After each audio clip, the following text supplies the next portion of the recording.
नमस्कार दोस्तों, एनसीआर खबर प्राइम टाइम के इस एपिसोड में आप सबका स्वागत है। जैसा कि आप जानते हैं कि पांचवें चरण के चुनाव में हम आ चुके हैं और लगभग सभी राजनीतिक दल इस बात का दावा कर रहे हैं कि 300 सीटें वही जीतने जा रहे हैं। तो ऐसे में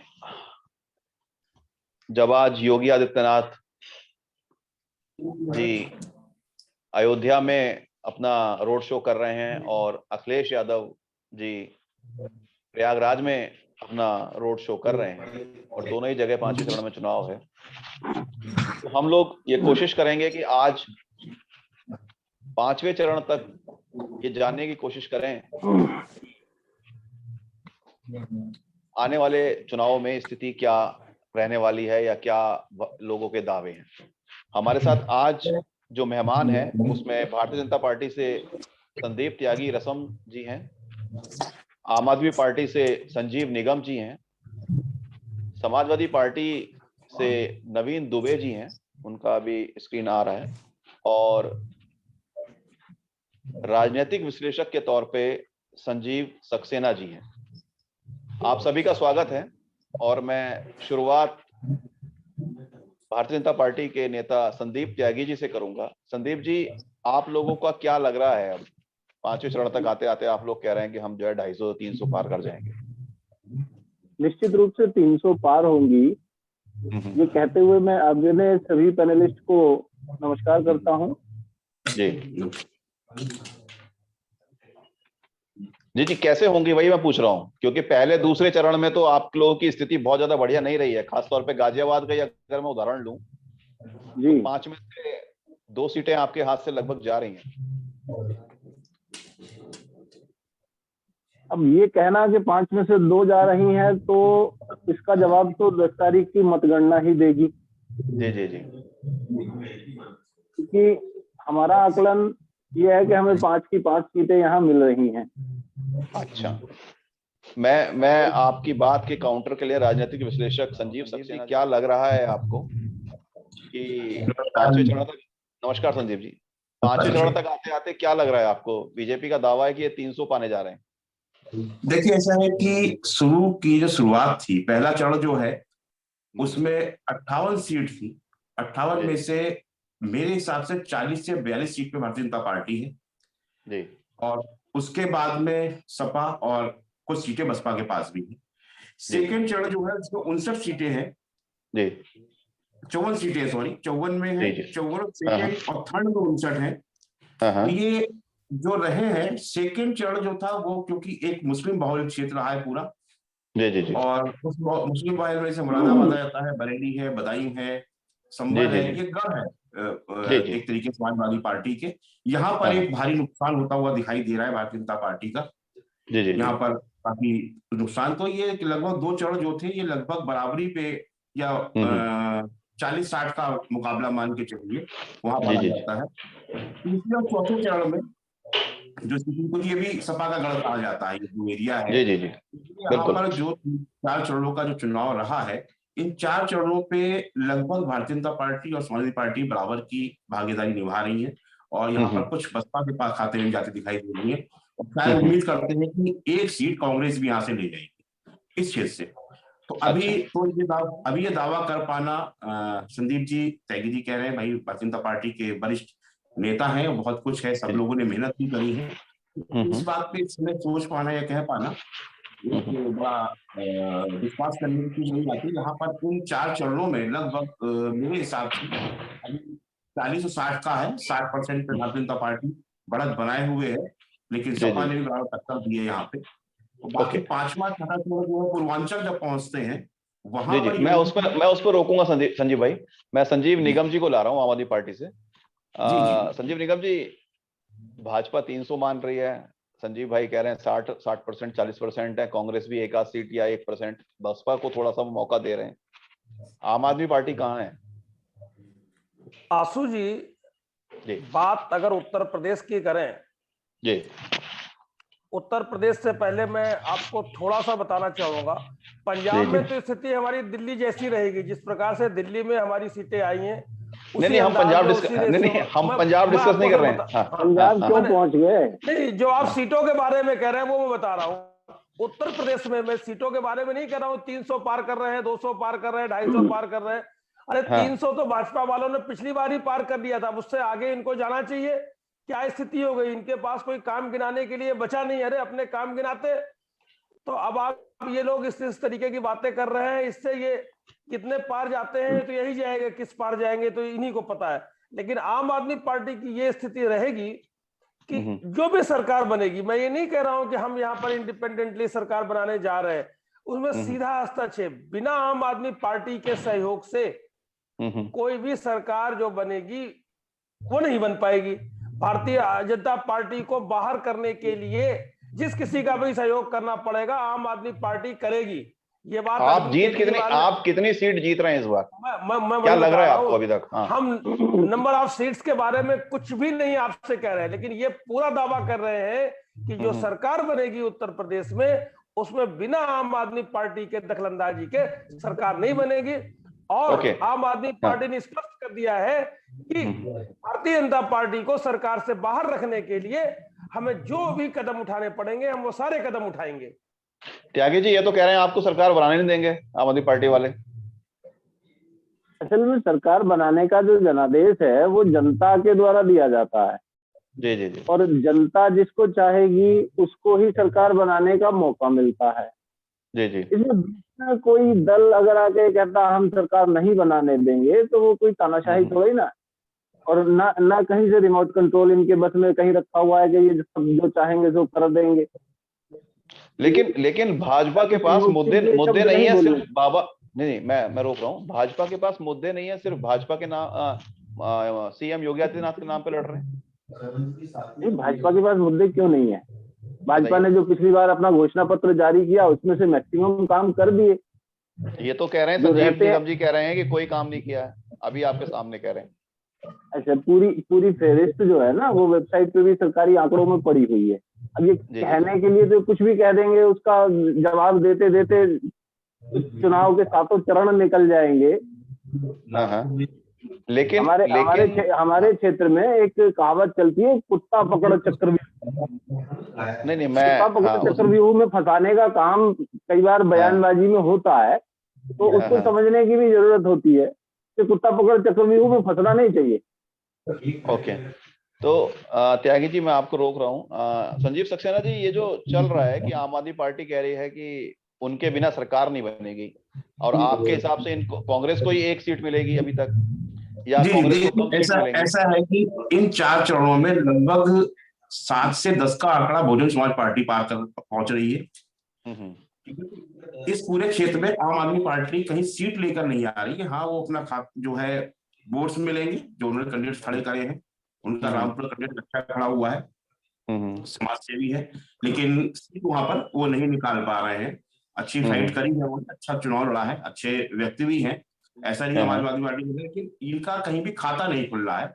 और उत्तर प्रदेश में जिस प्रकार से मैं जमीनी स्तर पर घूमा हूँ सब जगह, और लगभग अब तक हम 60% 70% उत्तर प्रदेश घूम के आ चुके, तो उस हिसाब से बिल्कुल ये दिखता है कि आम आदमी पार्टी बिल्कुल चुनाव मैदान में तो है, लेकिन कहीं पर भी खाता खोलने की स्थिति में नहीं यूपी के। अच्छा, मैं इस बात को डिबेट को ही खत्म कर रहा हूँ, ये बात को ही रोक रहा हूँ। मैं ये जानना चाह रहा हूँ आपसे, आप राजनीतिक विश्लेषक के तौर पे सब जगह गए हैं, जनता के मन में क्या है? नेताओं की अगर जनता के मन की बात करें तो जनता का मन जो है उत्तर प्रदेश के अंदर ये कहता है कि योगी जी ने कार्य किए, और कार्य जो है उनके सबसे पहले लोग प्रशासन से कहते हैं कि ठीक है, सबसे पहले कि भाई हर जगह के एक ही चीज आ रहा है कि हमारे लिए मेन सुरक्षा अच्छी मिली है। जी। और राष्ट्रीय स्तर पर देखिए जो भी हाईवे बने वो अच्छे बने हैं, उसमें योगी जी योगदान जो भी हो। तो वहां पर आप आशु जी एक चीज में बताना चाहूंगा, ये 3 चुनाव को आप ले लीजिए, पहले बसपा सरकार, फिर सपा सरकार, फिर भाजपा सरकार। इन तीनों चुनावों में कभी भी उम्मीद नहीं करी गई थी, इस 15 साल का जो हो रहा है, कि एक साथ इतने पूर्ण बहुमत में सरकार नहीं बना सकता कोई भी। हर बार ये हो रहा था जोड़ तोड़ होगी। बसपा के टाइम में भी हुआ, सपा के टाइम में हुआ, एक लहर आई, सपा ने सरकार बना ली। भाजपा के टाइम में ऐसी लहर आई कि 300 का आंकड़ा पार हो गया। लेकिन जो हम लोग जमीनी स्तर पे बात कर रहे हैं, वहां पर भारतीय जनता पार्टी उतने बड़े बहुमत में तो नहीं है, लेकिन सरकार बनाने की स्थिति में आती जा रही है। अच्छा, तो जनता का जो मन है वो भाजपा के लिए है। संजीव जी, ये जो बात हो रही है कि आपकी तो पार्टी का खाता भी नहीं खुलने जा रहा है और जनता का मन भाजपा के लिए है जी, ये विरोधाभास आप कैसे कह रहे हैं कि सरकार आपके बिना नहीं बनेगी? मैं विरोधाभास नहीं है कि मैं जमीनी स्तर की आपको बता रहा हूं।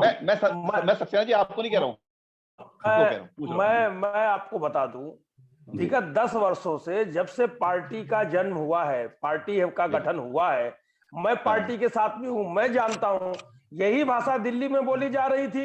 दिल्ली में पहली बार में हमारे 28 सीटें आई, दूसरी बार में 67 सीटें आई, तीसरी बार में 62 आई। मैं जान रहा हूं, मैं आपके पश्चिम से लेकर के इस समय पूरा चौथे चरण तक मैं भी जगह जगह गया हूं, मैं घूम रहा हूं।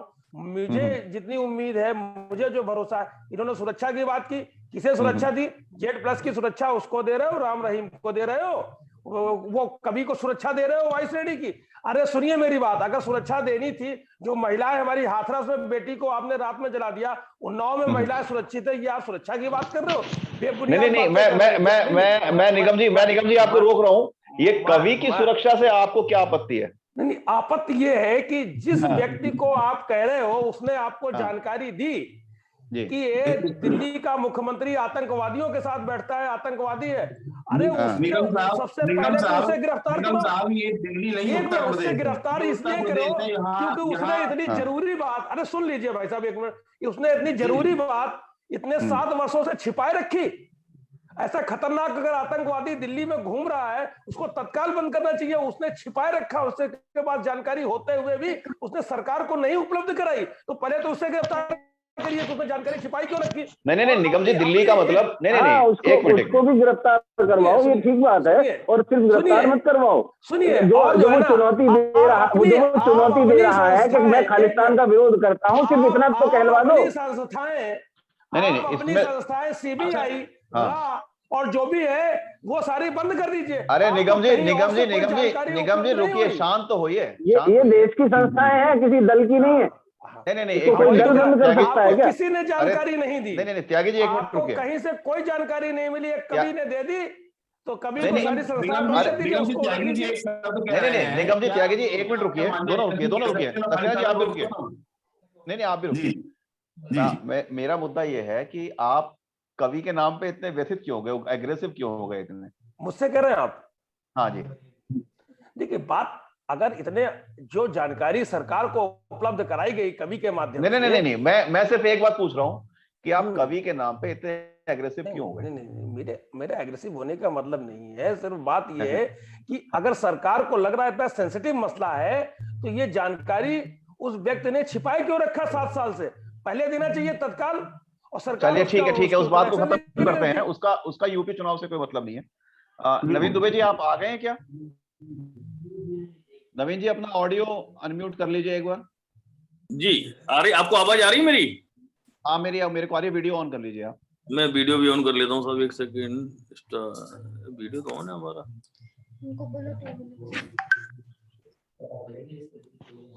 जी क्या दुबे जी, अब मेरा आपसे ये सवाल है कि यहाँ 3 प्लेयर हैं मेरे पास, एक आम आदमी पार्टी से, एक भाजपा से और एक राजनीतिक विश्लेषक हैं, और तीनों अपने अपने दावे कर रहे हैं जी। संजीव सक्सेना जी राजनीतिक विश्लेषक हैं, कह रहे हैं कि भाई 60% बीजेपी आगे जा रही है, 40% वोट सपा को मिल रहा है जी। और भाजपा कह रही है कि भाई हम तो 300 सीट लेने जा रहे हैं, और आम आदमी पार्टी कह रही है हमारे बिना सरकार बनेगी नहीं। तो आपका क्या कहना है? देखिए साहब, ऐसा है कि अपना वीडियो ऑन कर लीजिए, वीडियो नहीं आ रहा। हम आप हो या भारतीय जनता पार्टी हो या कांग्रेस हो, कोई भी पार्टी हो, और एक बड़ी सिंपल सी परिभाषा में दूंगा कि कहीं से भी एक निर्दलीय भी चुनाव लड़ता है तो वो आखिरी दम तक ये बोलता है कि मैं 1 लाख वोटों से जीत रहा हूं, मैं 50,000 वोटों से जीत रहा हूं। पहली बात, आज की जो वर्तमान स्थिति है चुनाव की, हम लोगों ने बहुत करीब से देखा, हमारे अन्य पार्टियों के मित्रों ने भी बहुत करीब से देखा होगा। राजनीति में चुनाव लड़ने वाले और चुनाव प्रचार करने वाले जो स्टार प्रचारक होते हैं, उनकी बॉडी लैंग्वेज से बहुत आइडिया जनता को लग जाता है और लोगों को भी लग जाता है कि वो कहाँ जा रहे हो। खासकर आप लोग जो मीडिया में हैं, आप लोग हम लोगों से बेहतर अनुमान लगाना जानते हैं, लगाते भी हैं। मेरा ये मानना है कि उत्तर प्रदेश की जनता बदलाव चाह रही है और बदलाव के तौर पर एक बेहतर विकल्प के रूप में समाजवादी पार्टी और अखिलेश यादव जी का नेतृत्व वो स्वीकार कर रही है। अभी तक जो भी मतदान हुआ है हम कयास लगाने वाली बात पे अगर आए तो हम कयास लगाने के लिए तो कुछ भी कहते हैं, लेकिन वास्तविकता के धरातल पर पहले जो हमारे 3 चरण हुए हैं, चौथा चरण भी हो चुका है, 4 चरण जो हमारे हुए हैं, इन 4 चरणों में आप ये लेके चलिएगा कि हमारा लगभग 160 के आसपास आंकड़ा पहुंच चुका है। अब जो 171 सीटों पे चुनाव होना है। पूर्वांचल में आपकी स्थिति कैसी है? पूर्वांचल में स्थिति बहुत बढ़िया है, हमारी जनता बदलाव चाहती है। और मैं एक चीज बताना चाहूंगा कि पूर्वांचल की जनता राजनीति के मामले में बहुत जागरूक है जी, बनस्पत पश्चिम की। लेकिन यूपी में, पूर्वांचल में, अयोध्या में आज योगी आदित्यनाथ रैली कर रहे हैं और बहुत ऐतिहासिक रैली हुई है, वो रोड शो हुआ है। आपको क्या लग रहा है कि कहीं ऐसा तो नहीं कि आपके हाथ से बाजी आते आते? नहीं, देखिए ऐसा है, योगी जी की रैली हो या मोदी जी की रैलियां हो, और रैलियों का वास्तविकता सबको पता है कि सरकारी कर्मचारी बुला लिए जाते हैं, बसें अरेंज कराई जाती हैं सरकारी, ये सब मीडिया में आता रहता है। लेकिन दुबे जी हमने देखा है 2014, 17, 19 में इन रैलियों से ही पूरा माहौल बदल गया। नहीं, क्लीन स्वीप कर दिया भाजपा ने। वो दौर और था। मैं आपको एक चीज फिर उल्लेखित करना चाहूंगा, यहाँ पे हमारे अन्य मित्रों को भी मैं बताना चाहूंगा कि अभी जो इलेक्शन है इसमें 50% वोटर यूथ है। आप ये समझ लीजिए, पहले जैसा चुनाव जैसा 2012 2017 में चुनाव हुआ, उससे बहुत उलट चुनाव ये होने वाला है। ये बहुत डिफरेंट टाइप का चुनाव है, और ये चीज हमारे नीति निर्माता जो भी है पार्टियों के, उनको समझनी पड़ेगी कि जो 18 से 35 वर्ष की आयु का वोटर है वो लगभग 50% है, और वो बदलाव चाह रहा है, उससे रोजगार। लेकिन युवा समाजवादी पार्टी को वोट क्यों दे, ये मेरा एक सवाल है। आपने यूथ की बात करी। युवा ने हमारी सरकार को देखा है, आकलन किया है, और हमारे डेवलपमेंट के कामों को देखा। इनके पास डेवलपमेंट के नाम पर 0 है, 0/सन्नाटा है। मैं बस यही रोक रहा हूँ आपको, मैं यही रोक रहा हूँ आपको। मैं भाजपा के त्यागी जी से बात करना चाहता हूँ। त्यागी जी, ये तो कह रहे हैं युवाओं ने इनका डेवलपमेंट देखा है, इनका विकास देखा है। दुबे जी बिल्कुल ठीक कह रहे हैं, इनका विकास युवाओं ने देखा 2017 में, इसीलिए इनको बाहर का रास्ता दिखाया था। इनके सारे चाल चरित्र चेहरे सब देखे, तभी तो इनको बाहर का रास्ता दिखाया। लेकिन उनका तो दावा है कि उसी के बेस पे वो दोबारा आ रहे हैं। उसी काम के बेस पे इनको बाहर निकाला गया था पिछली बार, तो वो तो उसका दावा कर रहे हैं कि काम बोलता है उनका अब दोबारा से। हाँ, तो काम तो पहले भी बोल चुका, और उसी पे मैं तो ईश्वर से प्रार्थना करता हूँ जैसा काम पिछली बार इनका बोला आया था, इस बार भी बोल जाए। त्यागी जी, इसमें कहाँ दिक्कत? बात कहिए, स्वागत है, लेकिन वास्तविकता के धरातल को आप भी जानते हो, हम भी जानते हो। उत्तर प्रदेश की जनता का एक स्वभाव रहा है कि भाई साहब, आपका वीडियो नहीं आ रहा है। दुबे जी, आपका वीडियो नहीं आ रहा है। मैं रोक रहा हूँ, चेहरा भी तो दिख जाए। दूसरे लैपटॉप से कनेक्ट कर रहा हूँ, दूसरे से कर रहा हूँ। नहीं भाई, इसी पे रहिए, ऑडियो पे रहिए, इसको टाइम नहीं है आपको। जी। हाँ, संजीव निगम जी, ये तो कह रहे हैं सपा से युवा बड़ा प्रभावित है, आपको क्या लग रहा है? नहीं, दुबे जी की एक बात से तो मैं पूर्णतया सहमत हूं कि लोग बदलाव चाह रहे हैं, इसमें कोई दो राय नहीं है। लोग बदलाव तो चाह रहे हैं, क्योंकि मैं जो देख पा रहा हूं चारों तरफ घूम करके, इनसे किस समुदाय का आदमी खुश है? कुछ नहीं, कोई खुश है? किसान भी नहीं खुश है भारतीय जनता पार्टी से, युवा भी नहीं खुश है। युवा नौकरी मांगने जाता है तो आप लाठी भालते हैं, किसान जाता है तो आप मंत्री का बेटा उसके ऊपर जो है गाड़ी चला करके उसकी हत्या कर देता है। तो अब सवाल यह है कि कौन खुश है? आप ये कह जरूर रहे हैं, आप के गांवों में जो फसलें खड़ी, लोगों की फसलें हैं, वहां पर जाकर छुट्टा पशु जाकर के सब उसकी चारा सब खा के ये जो छुट्टा, हाँ, ये जो छुट्टा सांड वाला मुद्दा है, ये मैं इस पे बड़ी मतलब मैं संजीव ये है क्या? ये पता नहीं, मैं संजीव सक्सेना जी को लाऊंगा। नहीं, मैं संजीव सक्सेना जी को लाऊंगा। संजीव सक्सेना, ये जो छुट्टा सांड का मुद्दा है, ये बड़ा रोचक मुद्दा है, क्योंकि पहली सरकार इसी के मुद्दे पे आई थी कि ये गौवंश को कटवा देती है सपा सरकार, और अब जो लोग कह रहे हैं कि साहब ये छुट्टा सांड हो गया है, इसको कैसे देख रहे हैं आप? ये काम करेगा मुद्दा? देखिए, ये कोई मुद्दा नहीं है, कोई काम करने वाला मुद्दा नहीं है। आज वो लोग कहते हैं, जो लोग इस बात की बात कहते हैं, आज अगर आप ग्रामीण क्षेत्र में जाएंगे, आप किसी भी क्षेत्र में, मैं तो मतलब बिल्कुल, मैं तो एक इस समय बिल्कुल स्पष्ट बात करता हूँ, मैं दोनों पक्षों को देखना सुन रहा हूँ सबको, कि गौ रक्षा की बात करने वाली भारतीय जनता पार्टी है। लोगों को कहना है कि हमारे घर में अब जो जानवर बंधे हैं वो सुरक्षित हैं, चोरी नहीं होते। ठीक है जी, ये भी एक तथ्य आ रहा है। बोले जो छुट्टा सांड आ भी गया है, कुछ अगर हमारी फसल बर्बाद भी कर रहा है, तो अगली सरकार में योगी जी उसको ही बांध के कर देंगे।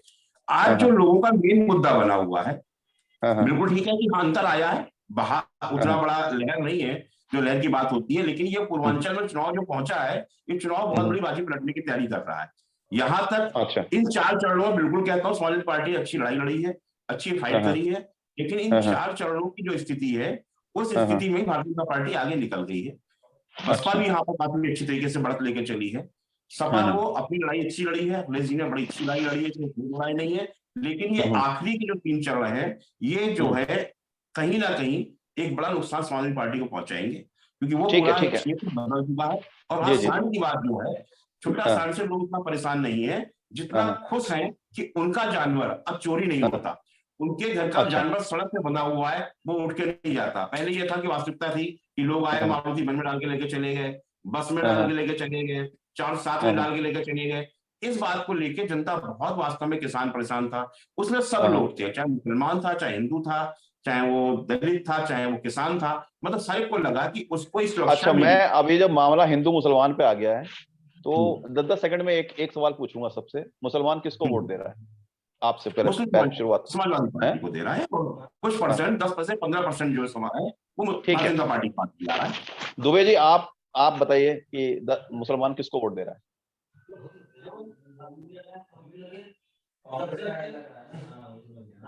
आपकी आवाज नहीं आ रही है, अनम्यूट कर लीजिए। हमारे पास समाजवादी पार्टी कभी भी अपने इस तरीके का सेग्रीगेशन नहीं करती है, ये फैक्ट है कि हमारी नीतियों को जो लोग पसंद करते हैं उसमें नहीं भाई साहब ये बातें मत कीजिए, आप तो ब्राह्मण का भी वोट ले रहे हैं, मुसलमान का भी वोट ले रहे हैं, ऐसा मत कीजिए। आप हम कहने को हम एक चीज और बता रहे हैं आपको, मैं ब्राह्मण समाज से आता हूँ, ब्राह्मण समाज के संगठन का नेतृत्व करता हूँ, मुझे मालूम है कि ब्राह्मण समाज भाजपा के बजाय सपा के साथ जा रहा है, क्योंकि अभी सिर्फ पूछ रहा हूँ, पूर्वांचल का काजल पांडे कांड जो है वो बहुत बड़ा घातक सिद्ध हो रहा है भाजपा के लिए। ठीक है। अभी निगम जी, सारा वोट तो मुसलमान का सपा पे जा रहा है, आप क्या करेंगे? भारतीय जनता पार्टी के नेता बोलते हैं जो वोट वो मुसलमान की औलाद हराम। आगे मुझे कहना अच्छा नहीं लगता कि मैं आगे का शब्द कहूं, मुझे शोभा भी नहीं देता। इस तरीके की बातचीत का लहजा है भारतीय जनता पार्टी के नेताओं का। मुसलमान भी और सिख भी सब हमारे भारत के नागरिक है। नहीं, वोट कहाँ जा रहा है? वोट कहाँ जा रहा है? उनको जो भारतीय जनता पार्टी को हटा रहा है, जो भारतीय जनता पार्टी को रिप्लेस कर रहा है, मुसलमान वहां चुनाव वोट देगा और दे भी रहा है। ठीक है, आपने अपनी बात स्पष्ट कर दी कि सपा को जा रहा है। त्यागी जी, मुसलमान वोट कहाँ जा रहा है? आपने बड़ी सारी योजनाएं लाई, सारे काम करे, उसके बावजूद आपको मिल रहा नहीं मिल रहा है? कुछ हिस्सा मिलता है, कुछ हिस्सा मिल रहा है, अच्छा। महिलाओं का विशेष रूप से मिल रहा है, महिलाओं का आपको वोट मिल रहा है जी। तो आखिर में मैं अब इस डिबेट को क्लोज करने के कगार पे हूं और मेरा एक ही सवाल है सबसे, कि मैं शुरुआत आपसे कर रहा हूं त्यागी जी। अब 10 सेकंड में सवाल, आपकी पार्टी को ईमानदारी से कितनी सीटें मिल जाएंगी? अब आपका क्या दावा है? पहले से ज्यादा सीटें मिलने की उम्मीद हमें है। नहीं, ज्यादा तो नहीं मिलेंगी। नहीं, आप कह रहे हो इस बात को, हमारा तो दावा और उम्मीद जो है और जो काम का तरीका है वो ये कह रहा है कि 300 से ऊपर हम जा रहे हैं पहले के मुकाबले में। ज्यादा सीट हमें 10-5 सीट और ज्यादा मिलनी चाहिए। ठीक है। निगम जी, आपको क्या लग रहा है, आपको कुछ मिलेगा? हमें क्या मिलेगा? भाजपा को 150 से पार नहीं जाना है। पिछली बार 300 से पार चले गए थे। अरे प्रभु, आपको क्या मिलेगा? भाजपा छोड़ दीजिए। अरे बधाई हो, आप 150 को मान रहे हो ना। हम तो मानते हैं कि विरोधी आधा भी नहीं गिनता। जो भी सरकार बनेगी, मैं आपको बता रहा हूँ, उसमें आम आदमी पार्टी ने जो गारंटी दी है वो गारंटी लोगों को पूरा करवाने में सक्षम होगी। ठीक है। हम सीधे दुबे जी, आपको क्या लग रहा है? आखिरी 10 सेकंड। देखिए, ऐसा है, हमें एक चीज मालूम है, बहुत ज्यादा हाइपोथेटिकल हम लोग नहीं होते हैं, प्रैक्टिकल हैं, जमीन पे काम कर रहे हैं। हमें ये मालूम है पूर्ण बहुमत की एक बेहतरीन सरकार हमारी पार्टी की बनने जा रही है उत्तर प्रदेश में, यही काफी है। पूर्ण बहुमत। ये आम आदमी पार्टी से समर्थन लेंगे आप? देखिए, ऐसा है, हमारी समान विचारधारा के कोई भी दल अगर हमारे साथ आते हैं तो हम स्वागत है, कोई परहेज नहीं है। संजीव जी, हाँ जी, संजीव निगम जी, संजीव सक्सेना जी, ये लोग सब कह रहे हैं कि सबके इनके अपने अपने दावे हैं, आपको क्या लग रहा है? आखिरी 10 सेकंड। 240 सीट के आसपास भारतीय जनता पार्टी में सरकार बनने जा रही है। अच्छा, इससे ऊपर बढ़ने के लिए इनकी घटना जो नुकसान हुआ है वो यही हुआ है कि 300 से नीचे आए हैं ये, और लगभग 225 से 240 के बीच में सीटें भारतीय जनता पार्टी की आ रही है।